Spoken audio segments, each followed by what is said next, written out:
Chapter 6, Lesson 4, Properties of Multiplication. We just did properties of addition, so now we're just moving on, and these are pretty much the same. We have the commutative property. Changing the orders of numbers does not change their product, so we see 3 times 20 equals 60, and 20 times 3 equals 60. So changing the numbers the way they go, that is the commutative property. The other one is the associative property. Changing the grouping of numbers does not change their product. Here we have 3 times 4 times 9. The next problem we have 3 times 4 times 9. So the group here is 4 times 9 in the parentheses, and in the second product we have 3 times 4. So we'll get the same answer, but we change the group. So we have 4 times 9 is 36, and on this side we'll have 12 times 9. And both answers equal 108. The new one we have is the zero property. The product of any number and 0 is 0. So anytime they already know that any number times 0 equals 0, but now there's a name for that, and that's the zero property. So that one should be pretty easy to remember. Now we have the identity property.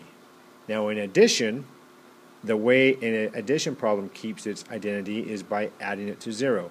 So the example for addition was 5 plus 0 equals 5. It keeps its identity. But in multiplication, the way it keeps its identity is you have to multiply it by 1. The product of any number and 1 is that number. So here we have 45 times 1 equals 45. And of course 1 times 45 equals 45. So that's the only difference with the identity property in addition and multiplication. When students see 5 plus 0, they want to call that the zero property. But there is no zero property in addition, only multiplication. And in multiplication, we have 45 times 1, that's the identity. Sometimes they see this, and they want to call that the identity property because they get confused with 15 plus 0. 15 plus 0 equals 15 keeps its identity. But again, the only way a multiplication product can keep its identity is if you multiply it by 1. There's not many problems on their homework. We have 1, 2, and 3. They have to identify each property and find the missing number. For number 4 and 5, they just have to plug in the numbers where the letters go. So for example, number 4, A is 6 times B is 3 and C is 5. From there they follow the order of operations, and we go 3 times 5 and then 6 times that number. For the number 6 and 7, they have to tell me if it's greater than, less than, or equal to, and they really don't have to figure out anything. They just have to look at the numbers, and that should give them enough clues to tell them what they would need to do.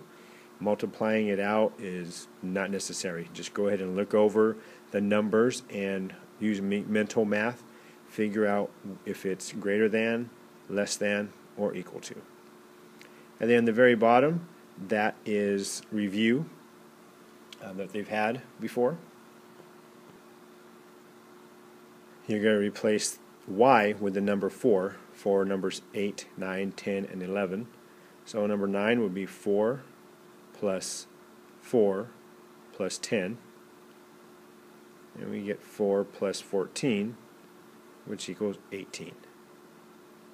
So they're just plugging in the y, putting the 4 where the y goes, and figuring that out from there. This is the end of Chapter 6. We will review Chapter 6 in class on Wednesday, and they will have their Chapter 6 test on Thursday.